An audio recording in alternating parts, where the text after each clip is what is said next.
listen to a telephone conversation between a caller and a call centre operator. As you listen, complete the numbered spaces in the identification form in the book. First, you have some time to look at questions 1 to 5.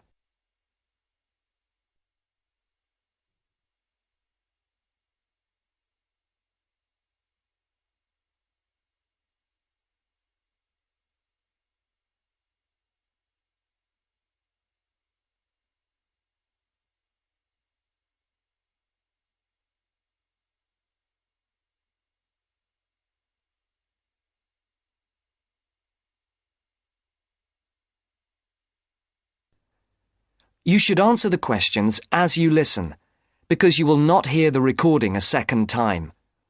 Listen carefully and answer questions 1 to 5. Platinum Card Service, Rebecca speaking. How may I help you? I've got a few problems with my credit card account. OK. What is your credit card number? Let's see. It's here somewhere. Here it is. Can I just take the card number, please? Yes, it's 6992 6992 3443 3443 1147 1147 8921. 8921. Right. Can I just check that? 6992 3443 1147 8921. That's it. And your name? Carlos de Silva. I just need to check a few details for identification and security, if you'll bear with me. That's okay. And what's your postcode? SE1 8PB. SE1 8PB. That's it. Vauxhall Close, London? Yes, that's right. And the house number? 43. And can you give me your date of birth? 13th of the 7th, 63. And one further check, if I may. Can you give me your mother's maiden name? Yes, it's Moore. Is that Moore? Yes, that's it. Before the caller and operator continue their telephone conversation, look at questions 6 to 10.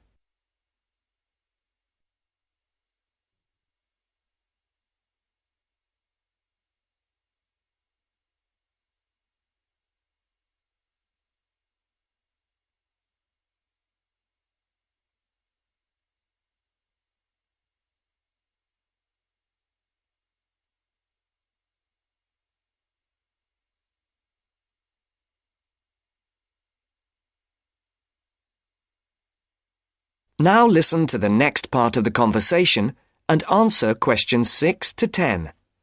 For these questions, there are 3 alternatives: A, B, and C. Decide which alternative is the most suitable answer and circle the correct letter. Yes. Now, can we get on with this? Yes, sir, certainly. I'm sure you'll appreciate that all these checks are necessary for security reasons. So, what exactly is the problem? Problems? OK. Well, first, your computer seems to have gone mad. I sent you £500 and on the statement for the account it shows that I only paid £300. Yes. The account does only show £300 was paid. Well, I paid the £500 in at the bank and I have my receipt, and my bank statement shows that £500 has been taken from my account. Oh, I see. What I'll do is check with the bank and see what they say. OK. You said there was something else? Yes, as if that wasn't enough. My account shows that £107.27 was paid to a company called Pan Express. I don't know who this is. Let's have a look. Well, it is genuine. I can assure you it's not mine. It was made on the evening of the 12th of May. Maybe it's a restaurant bill you forgot about? There's no way that... Oh, wait, hold on. Yes. Oh, it's okay. I've just realised what it is. It is a restaurant bill. The name of the company is different from the name of the restaurant. My mistake. I'm sorry. That's okay. Was there anything else? I don't know if I dare. What is it anyway? Well, it's, the amount of interest seems to have gone up. If you look at your statement for April, you'll see that the rate went down from 16.27% to 14.99% that month. Oh, yes, you're right. Was that everything? Yes, basically it is. Okay. And can you check my payment? Oh yes, I'll do it. Can I phone you back? I'll be at home for the next 2 hours. I have to leave at 11. Right. What's your number? 020 7989 7182. Hold on. 020 7979? No, it's 7989 and then 7182. So it's 020 7989 7182. Yes, that's it. Okay, I'll phone you straight back. Thanks. Bye. That is the end of part 1. You now have half a minute to check your answers.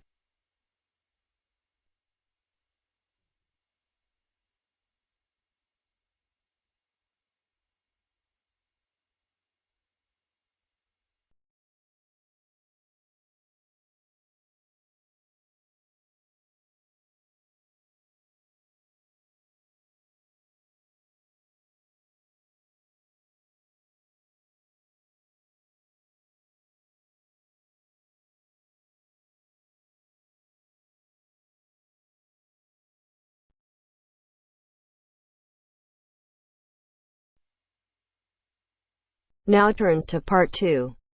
Part 2. You will hear a library assistant talking about the library she works in. You now have 30 seconds to read questions 11 to 15.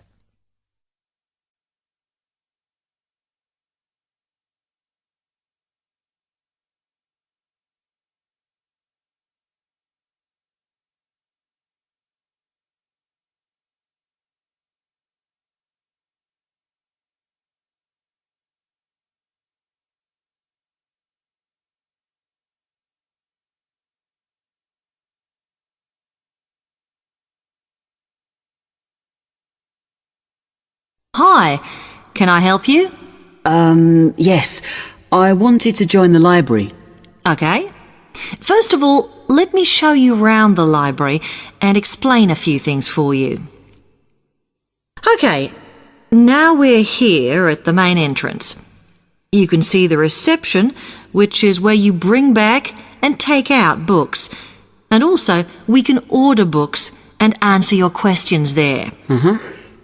Next to the reception, where you can see those old desks, is where we keep the magazines, because you can sit down and read there.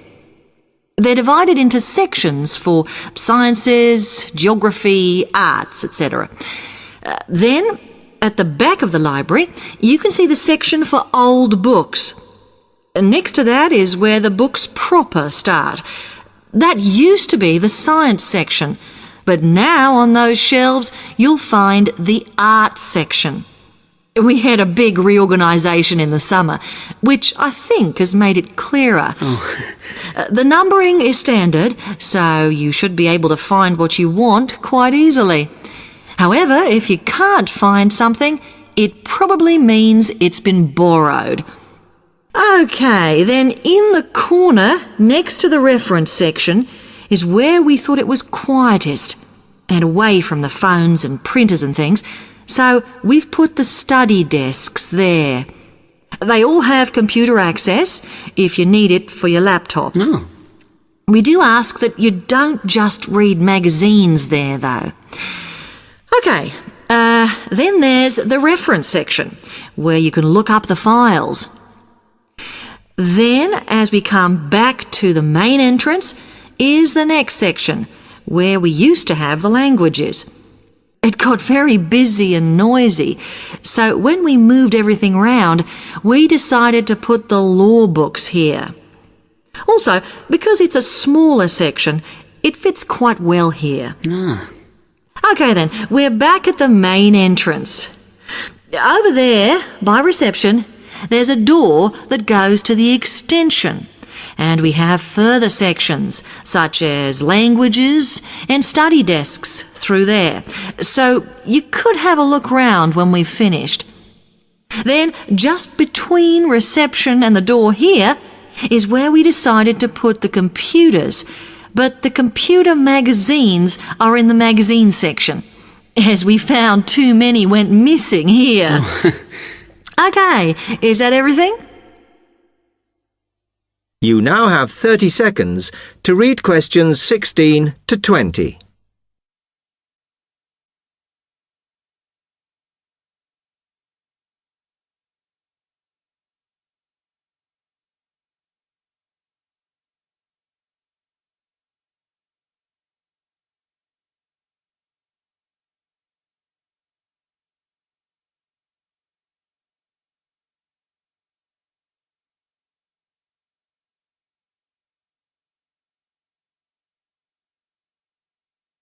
That's great, thanks. Can you just tell me a bit about borrowing and the rules and whatever? Of course. Over the last 2 months, we've been introducing a new system for this, and you can now take books out for 6 weeks. That's generally enough for most people. We usually get books back within 30 days. Of course, you may decide to renew the period. You used to have to come in to get the book stamped because we don't like doing it over the phone, as there's no record of it. But now you can do all that via email. If you do forget to renew, then we do make a charge, I'm afraid. That helps our costs, of course, but we do insist on it. The good news is that there is only one charge. I know some libraries charge £1 for 1 week and then it goes up with each week it's late. We ask for £1.50 as we think that's high enough to stop people being overdue. The other thing you may want to know is what you do about books that are not on the shelves. We do have a system for reserving them. All you have to do is fill in a yellow form behind those blue ones on the desk and give it to someone at reception. We'll let you know when it comes in. Also, sometimes you will need a journal article that we don't have but can get from other libraries. So we offer an ordering service if you need it. Now, if you'd like to fill in this form here.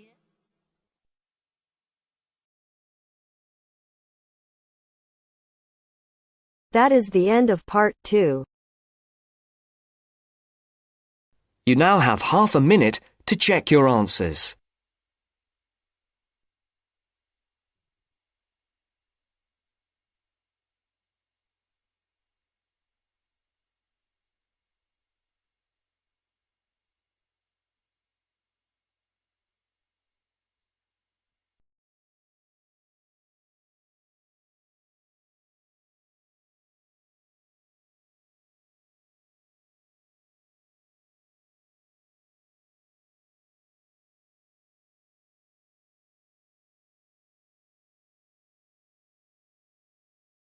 Now turns to part 3.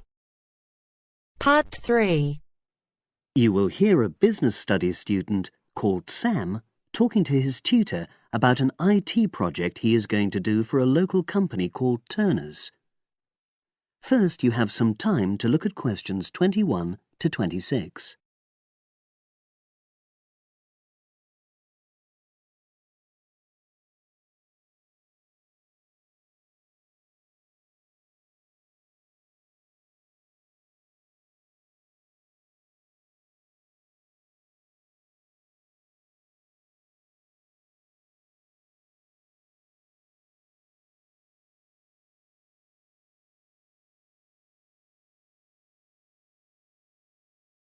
Now listen and answer questions 21 to 26. Hello, Sam. Come in and sit down. Thanks. You're here to discuss your company-based IT project, aren't you? Yes, I've been to see the manager and he's given me a lot of ideas about projects that the company would find useful, but I wanted to ask your opinion about them before I choose one. Yes, that's fine. Now, this company's called Turner's, isn't it? That's right. It's a small engineering company. They make machine components for trade use. They're well established. They started in 1976, but they're a bit old-fashioned. Okay. And what kind of projects did Turner's suggest you could do for the company? Well, they want some improvements made to their customer database. The one that they've got at the moment isn't very useful in some ways. I had a quick look at it.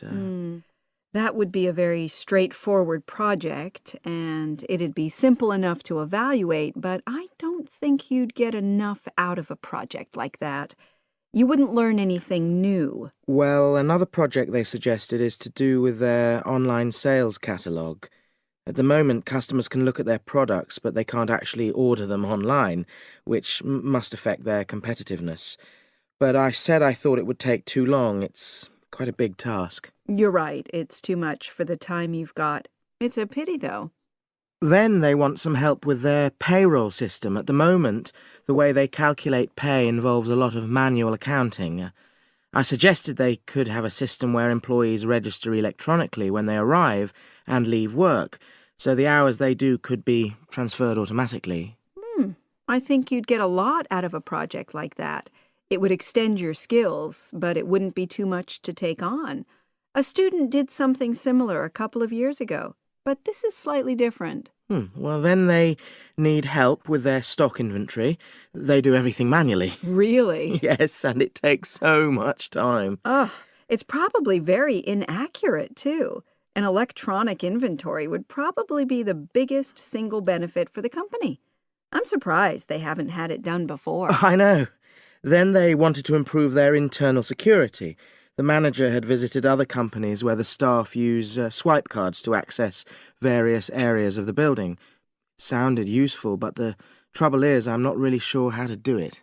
Well, I think you're right in that assessment. At the moment, it's probably a bit beyond your level of knowledge. Is that all? Just one more. Customer service. They want to be able to collect feedback from their customers in a more systematic way. At the moment, it's a bit of a mess, and they probably lose business as a result. Would that involve you going to see customers at their own premises? Because in that case, you might have to do a fair amount of traveling, and that would incur expenses that haven't been agreed with these companies. I never thought of that. Well, it might not be a problem, but it's something that needs clarifying. Well, I hope that's been helpful in narrowing down the options. Yes, it has, thanks. I'll be able to make a decision now. But while I'm here, can I talk to you about coursework? Sure. Now you have some time to look at questions 27 to 30.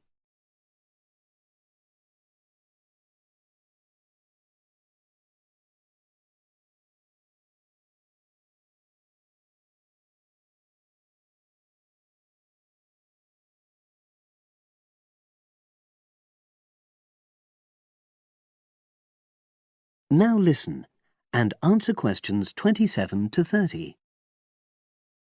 I'm not very happy about the way our group assignment is working. There are some problems. Oh, dear.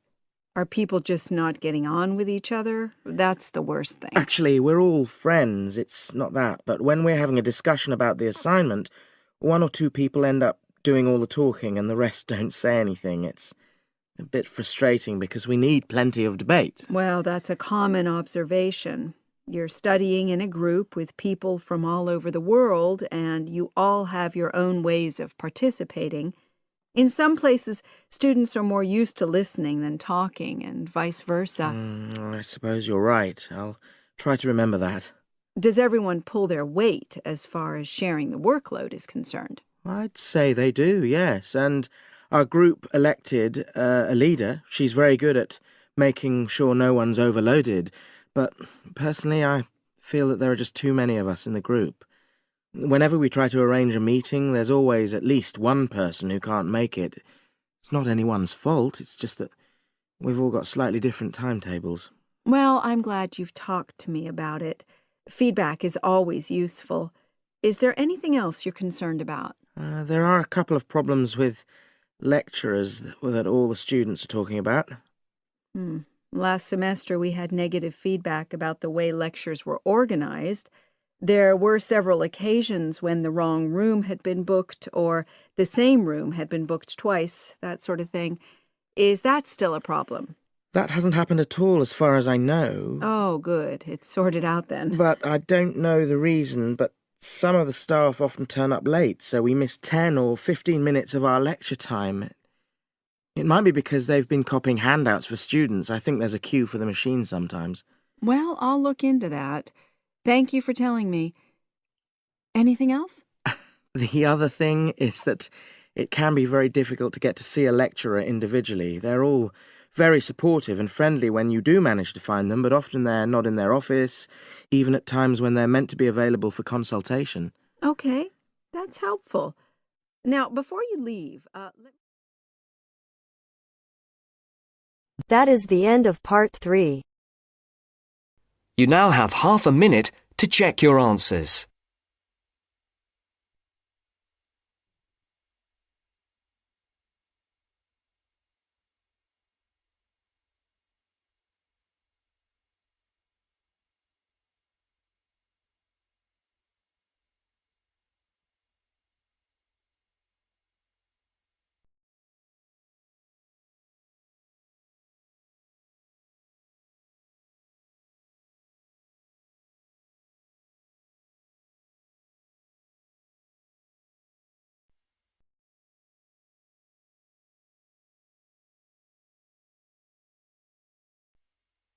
Now turns to part 4. Part 4. In this section, you'll hear an interview on IQ tests. First, you have some time to look at questions 31 to 40.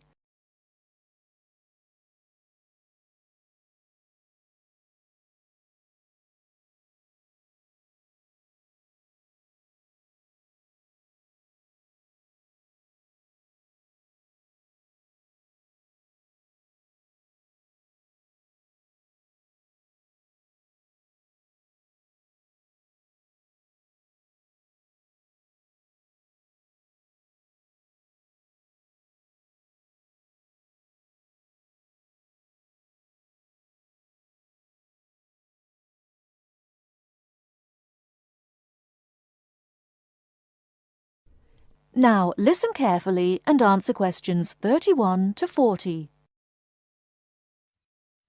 Mrs. Kellerman, a specialist in child psychology, is interviewed by Bridget.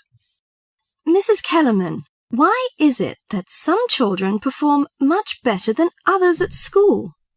Obviously, it can't be denied that certain children are brighter than others, but it's not as simple as that. A lot of emphasis is placed on intelligence measured by tests, so-called IQ tests, which only measure certain types of intelligence, such as basically linguistic and numerical skills, or reading and mathematics to put it plainly, which is unfortunate because some children are bound to suffer.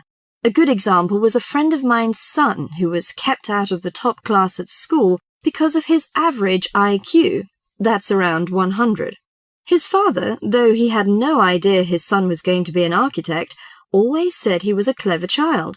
Apparently, he was able to picture things in his mind and draw accurately at a very early age. The point is that his university life might not have been so difficult if his ability had been recognized sooner. What you're saying, then, is that some children have abilities that are not easy to measure, that aren't appreciated by many schools. Precisely. And if these schools are not spotted sufficiently early, they cannot be developed. That's why, in my view, there are so many unhappy adults in the world. They are not doing the things they are best at. What are those other kinds of intelligence? How can we recognize them in our children? Well, take musical talent. Many children never get the chance to learn to play an instrument, but while they might not become great artists or composers, they may get a lot of pleasure and satisfaction. Musically gifted children are fascinated by all kinds of sounds, car horns, animal noises, and so on, and they can easily recognize tunes and sing them in key. How can a parent encourage them? Sing to them and teach them new songs. Buy a piano or even a cheap instrument such as a recorder. If you can afford it, send them to music lessons as soon as possible. Play recordings of different instruments to them. What about a child who is good at sport? Could that be described as a form of intelligence? Most certainly. We psychologists call it motor or bodily intelligence. These children move gracefully and handle objects skillfully. A child who finds it easy to take things apart and use various tools may well become an engineer with the right encouragement. We should give them models to make and take them to science museums. However, unless these children are also good with words and numbers, they will probably not do well in school examinations. Is there anything a parent can do to help in this case? Yes, it may be worth spending money on private lessons, but, hardly anyone is good at everything. In my opinion, a child should be judged on his individual talents. After all, being happy in life is putting your skills to good use, no matter what they are. That is the end of part 4.